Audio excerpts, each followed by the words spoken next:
Welcome to Why Sew, the podcast where some of your favorite sewing personalities and rising stars share what motivates them to create using needle and thread. I'm your host, Jason Prater, and with me today is Reen Wilcoxson of Embroidery Garden. She is the founder of Embroidery Garden and has been in the embroidery design business for a reasonably long time. And I'm really excited to get to talk to her today and find out why she sews. So welcome to the podcast, Reen. How are you this morning? I'm good, Jason. How are you? I am doing just really, really well. And I'm glad that you're here this morning. I think you might be the first mostly embroiderer that I've interviewed. So I'm excited about hearing all about why you do what you do. So, I'm sure some of our listeners are familiar with your website and your business and you, but maybe for those that are not, you could tell us a little bit about who you are and what you do. Okay, so I am Reen Wilcoxson, owner of Embroidery Garden. I specialize in machine embroidery, and my little niche in the world is in the hoop designs. If you're not familiar with in the hoop, they are designs that you do in your hoop for your embroidery machine, but when you're finished with them, you have an actual item, an actual 3D product. Maybe it's a bag, maybe it's a purse, maybe it's a wallet, something like that. I started doing this over 20 years ago. And that's when I first got my website going. And, it's something that I really enjoy. I'm in Northern Indiana. I'm married, have 2 sons and 2 grandsons. Oh, fantastic. Fantastic. Well, so, and I always start off with this, though your business is machine embroidery, is that what you consider yourself when in terms of your sewing hobby and now also business, do you introduce yourself or talk to other people in the sewing world and say that you are a sewist, a sewer, a seamstress, a quilter crafter, omni crafter? How do you encapsulate all of what you do with a sewing machine? Well, I do kind of introduce myself as someone involved with machine embroidery mainly. I do enjoy to sew. And within the last, year or so, I really decided to get back to sewing and to make time for it because I've been so busy with, the machine embroidery side that, I haven't been sewing as much as, I want to, or maybe I used to. So I'm definitely making time for it now. That's awesome. So how did you get started in sewing, period? Not just machine embroidery, but what's sort of your first memories of sewing? Like a lot of people, my mother. Okay. And my grandmother and, my aunts. I can remember being very young and, when they all got together, they were either sewing or crafting anything. They were making things all the time. So, that was a big influence. When I was young, really little, my role was just to be there and to watch, and just kind of be surrounded by everything. And then as I got older, some of the first things that I did were more crafting. I remember every Christmas, one of the things I would get would be whatever was the newest craft thing out. I'm sure a lot of people remember like the loom with the big stretchy bands and you wove like little pot holders and stuff. So, every year I would get something different, and I really enjoyed doing those things. And, the sewing, my mom sewed, my grandmother sewed. And I can remember visiting with my grandma. And of course, she had the old treadle machine. And, she'd let me, push the pedal. You got to be her engine. Yeah. I can remember pushing that pedal. And, of course, my mom had, the electric sewing machine and stuff. And I'd sit there and watch her sew. And, she would make clothes for me. And I don't ever remember sewing, at a young age. I really didn't start to sew until, like a lot of people, got into junior high. The home ec classes. Yeah. The ancient history of home economics that doesn't exist hardly anywhere anymore, right? Right. Back then, it was junior high, which was separate from high school. And, the girls took cooking and sewing and the boys took wood shop and automotive mechanics or something like that. And that's where I really actually started doing my first sewing. And I remember making a skirt, making a pillow. But it's also a time that I learned a lot about different fabrics. I remember there was a huge bin. There was a ton of scraps in it. And we had to make our own little fabric book and, identify the different types of fabric there were, the different names, if they're woven and, or what they were made of and all that kind of stuff. I remember doing that distinctly. And, just going through junior high and, taking those classes. Now, was it something that you took a particular liking to during that time and wanted to expand on? And if so, how did you then go from that to doing it more on your own time as opposed to in a classroom? Yeah, it was something that I really enjoyed. And, after getting out of school, and then several, years ago or years after that, then here start coming, the babies, our son was born. And of course, I wanted to make him things. And I did all the layette kind of things. My husband actually bought me my first sewing machine that I owned. And I remember it was a really nice brother machine, the kind that was like the metal machine, the nice sturdy kind of thing. And I remember making all those little layette items. And then I got into, I'm not really a garment sewer when I sew. I'm more of home deck and that type of thing. Having boys, it's really hard to sew for boys. When they're little, you can do all kinds of things for them. When they get a little bit older, toddlers, you can make toys and things. Then they start growing up. It's like, Mom can't really make too many things for you. We don't want pillows and curtains. What do you mean? Right. And those were the kinds of things that I really enjoyed to sew, with the home deck items. Yeah, very cool. How did the first things that you make turn out when at that time? And did you, obviously you had sewn in middle school, but once you started sewing for, let's call it a hobby or for your house, were you good at it at this point? Had you learned enough skill in school or did you have to go somewhere else to learn? Well, I thought I was. I thought it was good. I thought it was really good. When you're doing home deck, that's kind of easy, really. You got to measure and stuff, but, it's mostly straight sewing. Yeah. And, and even later on in life, I got to where, people wanted me to make curtains. There were never drapes, they were mainly like curtains, valances, and things like that. Yeah. But yeah, I thought I was pretty good. And a few other people did too. That's funny. So when folks were asking you to do things for them, what was that like? Did you gladly say, yes, I would love to help you make that? Or was it like, oh, gosh, I can't believe another person wants me to help them sew this thing. God, how do I get out of this? Right. Well, in the beginning, it's like all fun and stuff. And then, when they start bringing you all types of things and it's this and it's that, and then it gets kind of, but it wasn't something that I had to do. Yeah. It's something that I could choose to do if I wanted to. Yeah. Then that kind of led, later on, in life, let's say maybe about 30 years ago, I started doing craft shows. And I did these in conjunction with my husband's parents. And they were like really big juried shows. And his parents were the ones that kind of traveled. Now, they didn't travel real far out of, the area, but they were the ones that traveled. And, my kids were still young, so I wasn't really, going out with them, but I was making the majority of the items, for the shows. Okay. So what kind of things? So you're making things and they were taking them around to these outdoor craft shows or indoor craft shows and selling them. Okay. What kind of things were you creating then? So back then, the big things it was country, kind of country items, we're talking, let's see, this is 2022 basically. So it was like 1990, the kind of, time where it was a lot of country things. I remember doing a lot of like little bunnies, a lot of blues and malls. Some of them were in malls. Some of them were outdoors.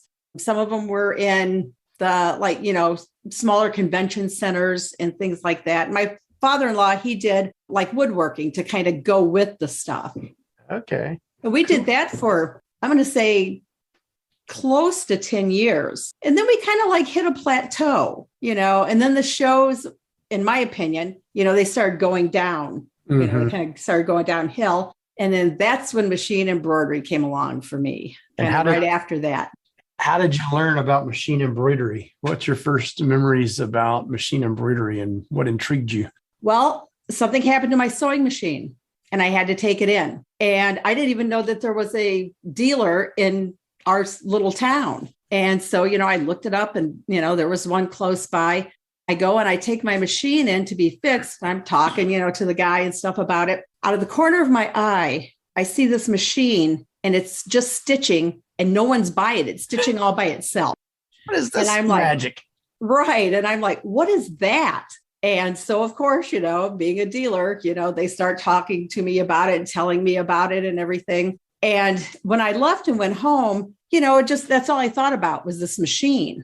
And then a week later, they called to say my sewing machine was ready. So I went back and I walked over to that embroidery machine and I just told them I want it. And it was kind of funny because it was the first big thing. And I can't really remember the price. I'm thinking it might have been $5,000-$6,000, which is, pennies compared to machines today. Yeah. But back then it was a lot of money. And I just said, I want it, just give it to me. And I bought the machine, the software, supplies, and everything. That's fantastic. Now, so once you had this machine, how'd you learn how to use it? And what did you do with it? What'd you make with it? Well, there's a funny little family story about the whole machine to begin with. So I get the machine home and immediately I'm regretting buying it because one, it's a big purchase. And I didn't even tell my husband, I just bought it. It's a big purchase. And I didn't know how to use it. Like you said, I knew nothing about machine embroidery. And so what I did was I got the machine in the house, I put it behind a chair and I put a blanket over top of it. A few days later, a few days go by and my husband is like, what's wrong with you? And I said, I don't know, nothing. He goes, no, something's bothering you. So then I confess and say, I bought this machine and, I want to take it back. I don't know if they're going to take it back. I don't know how to use it, all this stuff. He goes, where is it? And I said, it's over there behind the chair with a blanket on top of it. And so he was like, well, let's get it out.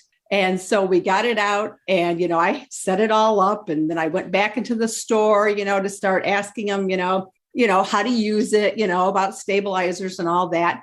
And that's kind of how I first started. It's not like you could just YouTube it back then, right? Right. Yeah. There was no Facebook. There was no YouTube. There was, nothing. So what I did was I did get a little bit of help from the dealer. I didn't get a lot of help, but I knew as soon as I bought the machine, what I wanted to do was to create my own designs because that's what they had told me when I, got the software. Oh, you're going to be able to create, anything you want. And I didn't even have a computer to install the software on back then.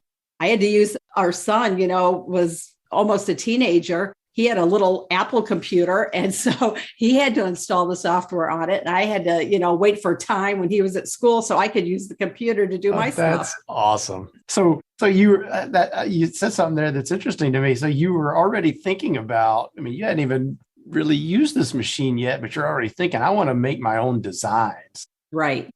Did you have like a background in designing or any kind of art? Are you an artistic person just in general? Or well, it's an interesting thing to think. I think I'm artistic, not like drawing wise, but creating something, like, okay, if I wanted to create a pillow, well, I could, design it, I couldn't like draw things to put on it, but I could come up with my plan and, my design for it. So I think that, I'm artistic in that way, not with a pen or, paintbrush kind of artistic. Sure. So what kind of things how long did it take you to learn the machine and be, I won't say prolific with it, but at least, productive with it? How long did that take? And then what did you start doing with it? Well, you had been in sort of a business, right, where you were making crafty things to sell. Is that what your vision was, to start making embroidered things to sell? And did you do that? Well, yeah, my first thought was, I'm going to embroider shirts. I'm going to do hats. I'm going to do monograms. I'm going to do all this stuff. So, I start learning the machine and, how to do this stuff. And I start, doing some shirts for the family and things like that. And I did not like it. Didn't like it at all. Too much pressure. Oh, is it straight? Did I get, is it 1/8 of an inch off? Is it crooked? Oh, the machine ate it. What am I going to do? And then I decided that's not what I want to do. And so then I started looking more into the software and, how to actually come about creating my own designs. So the software that you got, was it a full-blown digitizing package, or was it more of just kind of an editing software? No, it was full-blown software, which I did not know how to use at all. So, I'm trying to, at that time, find any information I can. I'm scouring the internet looking for, tutorials or, how to do this, how to do that. And basically, I'm self-taught with, and I'm constantly learning. I'll say that I'm continually learning, even at this point. And I started with a few little applique designs. That was how I started out. Awesome. I made them, stitched them out, and I thought, these are kind of cute. And I, of course, I was on the internet, and back then it was Yahoo groups. That was like the big thing. And so, I was joining all these Yahoo groups and seeing other people selling their designs. And I thought, well, I think mine are just as cute as theirs. I want to try to sell mine. So you were selling these designs first in just like in a Yahoo group? I mean, that's where I would advertise them. Okay. When I got, some designs created, I went to our oldest son, who by this time was about to graduate high school. And, and both my sons are very prolific with computers. Right now, they're both software engineers. Okay. And, we started them with computers when they were first grade, and they had them all through, their lives, basically. So I went to my son and I said, can you build me a little website? And he did. Yeah. It was primitive. Back then there wasn't instant download. You had to, you'd get your order and then you had to email the files out. But he built me a little website. It, didn't have a whole bunch of bells and whistles on it, but he built it. And that's where I started selling my designs from, my little appliques. Now, what year was this? Well, this was about 2001. Okay. I've been in business now. I just celebrated 21 years. Oh, congratulations. That's awesome. And, that's kind of how I started out. And it was kind of funny, I put my designs, I had them on the website. I got the, all the cart and everything, all working and everything. And I advertised in the Yahoo groups. And then it was cha-ching, people started buying them. I was amazed. How many designs did you start with at the launch of your website? How many designs were you offering? Oh, just very, very few. I remember it was a set of applique bugs, and I think there were 6 in it. And then I just started doing more and more, small little sets like that. But again, I was amazed people were buying them. Now, were you creating your own artwork? Were you getting artwork from elsewhere and turning that into digitized designs? I mean, and I assume you were doing all of the digitizing. I was doing all of the digitizing. I have always done all the digitizing, basically. My business it's me. I'm a one-woman business here. That's fantastic. But back then, these were simple appliques. We're talking very simple, like kind of coloring book type. Okay. Yeah. So a lot of it I could draw, because that was very simple drawing. And some of it, you can purchase clip art. Yeah, exactly. Neat. I love that. Well, step back from that, especially with machine embroidery. I mean, I imagine that in part of that journey, how much of what you were doing was to give gifts to people. Handmade gifts are always a part of a sewer's life, it seems. Were you using that machine to make handmade things for people? And, if so, were any of those gifts kind of special or stand out to you in any way? Oh, yeah. I always made things for my mom, constantly made things for my mom and my mother-in-law, made a lot of things for her, and as I progressed with my digitizing and, got into this in the hoop, part of it, just about everything that I created and made, I'd make another sample, for my mother or for my mother-in-law. And again, with boys, it's a little bit harder to make things for, going back to sewing. I did make our oldest son a t-shirt quilt. He, and it was a lot of fun doing that. He is, like a triathlete, a marathoner, an Ironman 5 times over, wow. So he got all these event shirts and he was just going to like toss them one day going through stuff. And I'm like, no, don't do that. And so he gave them to me and, I made a t-shirt quilt. And it turned out really, really nice. I didn't do the quilting. I actually had, a long arm person do that, but it turned out really, really nice. And I'm trying to think when I actually did that, that might have been maybe about 8 years ago, maybe 10 years ago. And that kind of brought me back to wanting to sew more way back then, even. Yeah. Because it was something I know that my son just absolutely loves. Yeah. I love those t-shirt quilts. Those are such a special thing. Right. And it's not easy to do, It takes a lot of time and effort to create a t-shirt quilt. Right. And this one was quite large. You had a lot of shirts. So, I made a big one. That's fantastic. So I guess I'll just ask it this way. In your business and or in your personal sewing, what are some of your favorite things that you just have to have? Like what do you just can't live without when you're doing machine embroidery? What is just absolute must have? So tools you're talking about? Yeah, tools, like gadgets, particular products, whatever. What is your sort of go-tos? Well, I love scissors. If you opened up, I have a drawer, and if you open it up, you'd see at least 20 different pairs of scissors. But I think you got to have different kinds of scissors. I like big shears. I like serrated scissors. I think everyone should have a pair of those.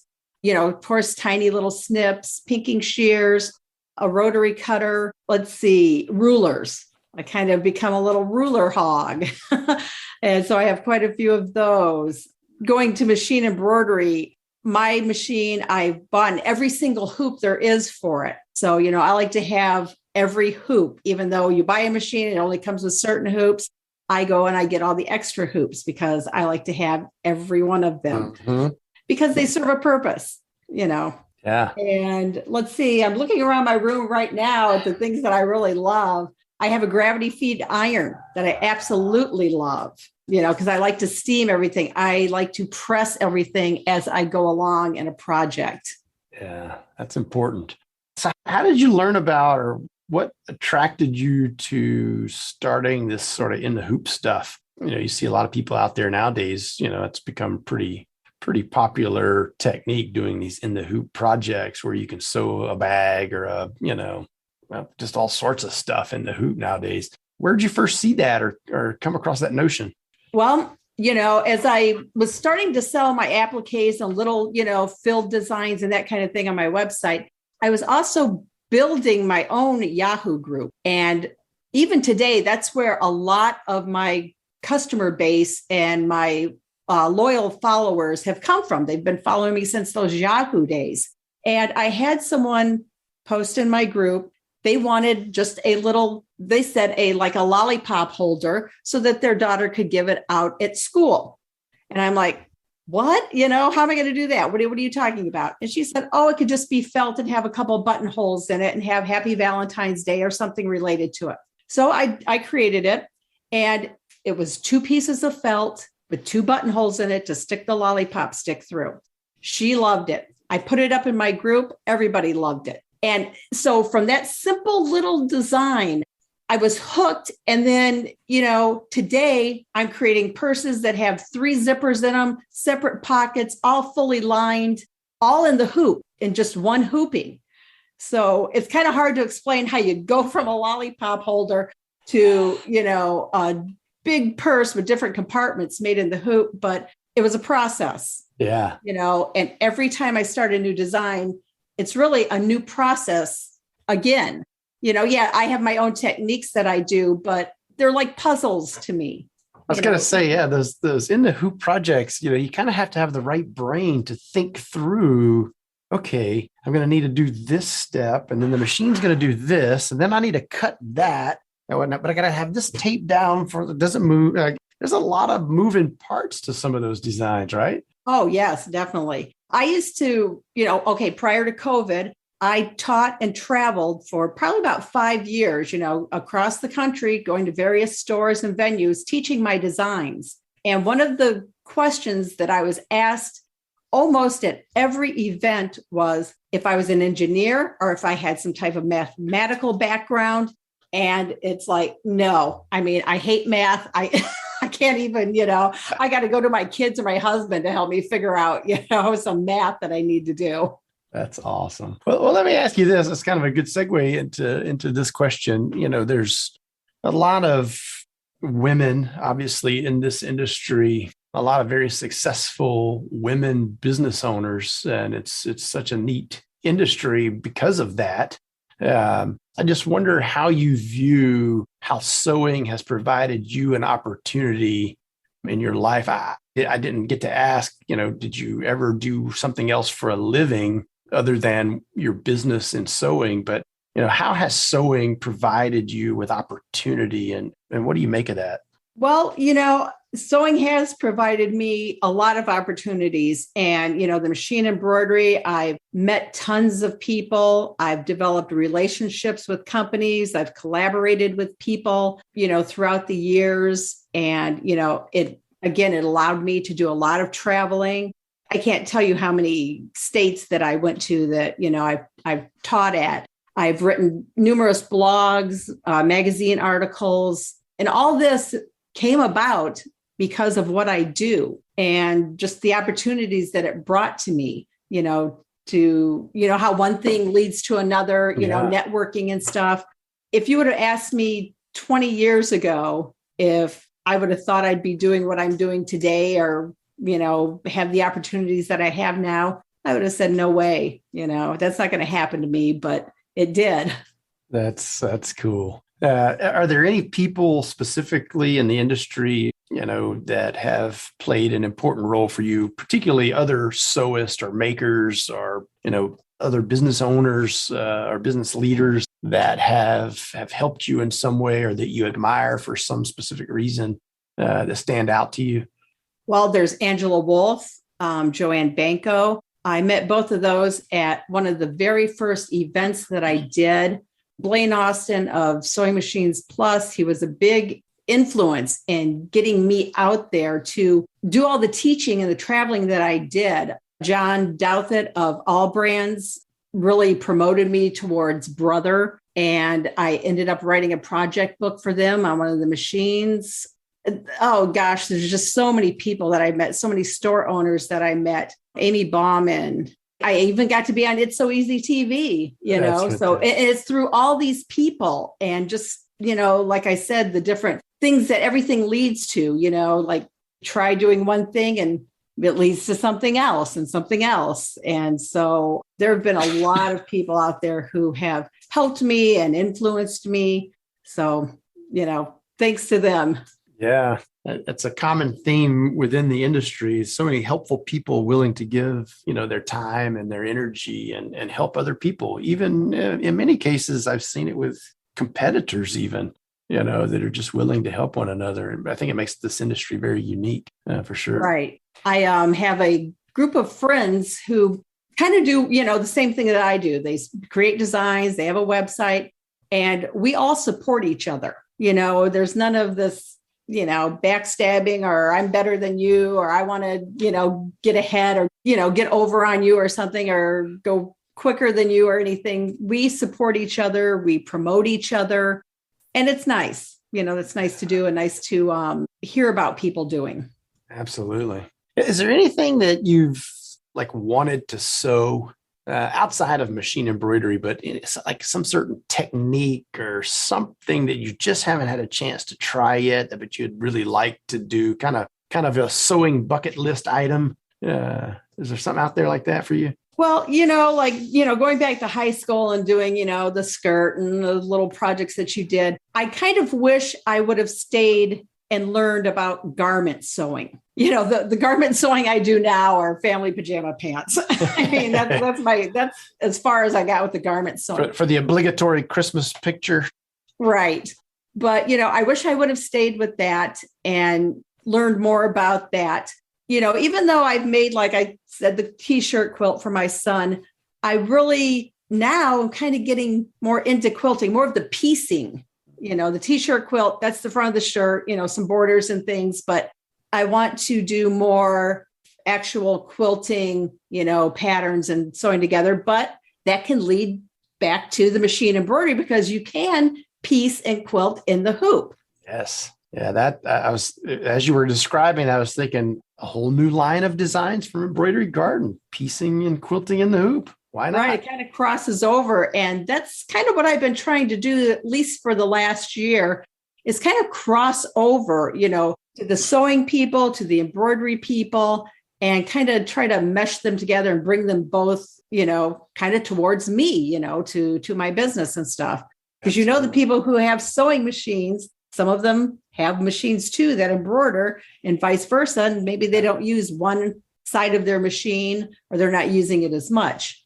Yeah, I think that's a lot of potential to tap there for sure. A lot of those machine embroidery customers that, wouldn't consider themselves quilters, but have a thing sitting there in their sewing room that they certainly can use to make quilts with in an easier fashion. If they don't enjoy the piecing process of cutting up fabric and this, that, and the other, hey, let the machine do some of this stuff for you. Right. And I know some people, they get discouraged when they, maybe they do want to quilt or they want to, make garments or something. They, oh, I don't sew well. I can't sew a straight line. Well, the embroidery machine can sew a straight line as long as, it's been digitized as a straight line.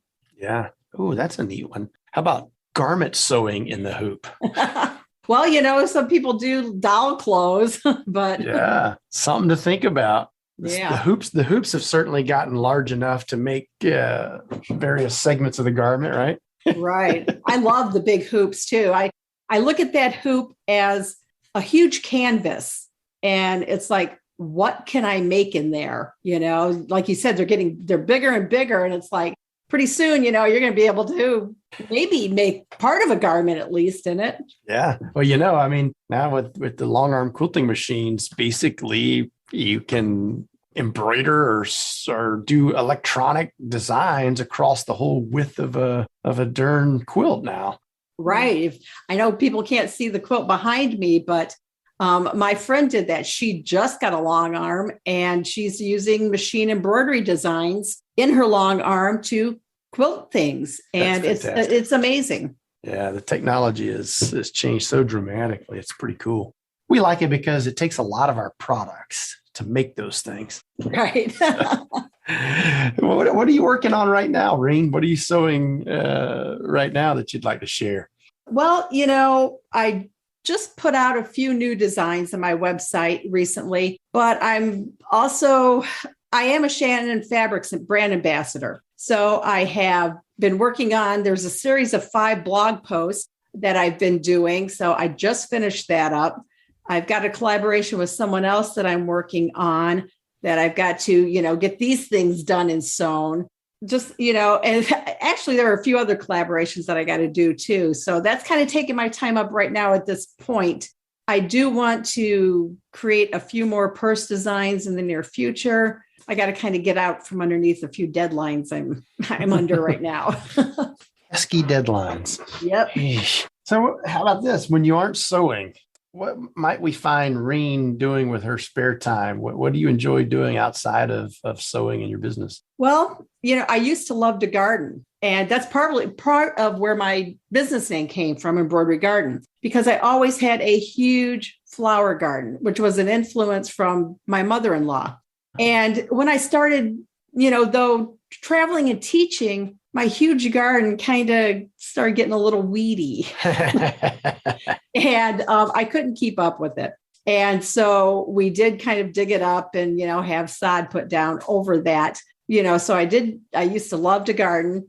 We have since moved and now we just got a pool put in and, the backyard all done. So that's going to be a big thing coming up here is you're just spending time outside. I've got the 2 grandsons, spending time with them, doing things. I like just basically being outside. That's just awesome. Anything outside, whether it's walking, hiking, anything like that.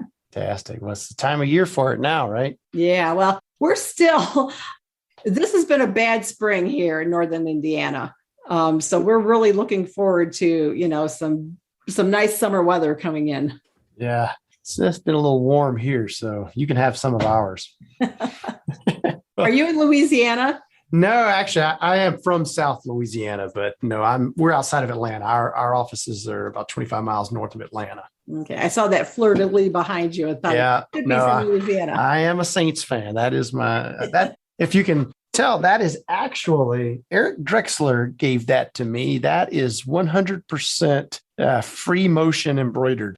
Wow. Yeah. Yeah. And it's about, I don't know, I'd say that's like 15 inches tall by 15 inches wide. So there's a lot of stitches in that thing, all free motion. Oh, man. And things like that are keepsakes. Yeah, absolutely. You can't see it, but on my opposite wall, I have an LSU quilt hanging on the wall. It's like a queen size quilt that was given to me as a gift from Joyce Drexler, actually. And just a really, really pretty quilt. Well, I always like to ask this question to kind of wrap up the episode. And I'm always, you're in this industry as a business owner and selling things just like we are. But, I always say that we're really not selling threads and stabilizers and embroidery designs or machines or fabric. But what we're really selling is this feeling that the creator gets from making something, the feeling of accomplishment, of pride.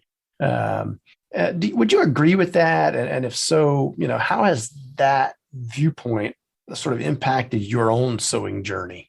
Oh, definitely. It's giving people the opportunity to be able to create something and be proud of what they made and, like it enough and be proud of it enough to give it as a gift to someone or to sell it. I've had people start their own businesses, with my designs because they turn out so nice. They have the opportunity that they can now make money from, selling their finished products and stuff.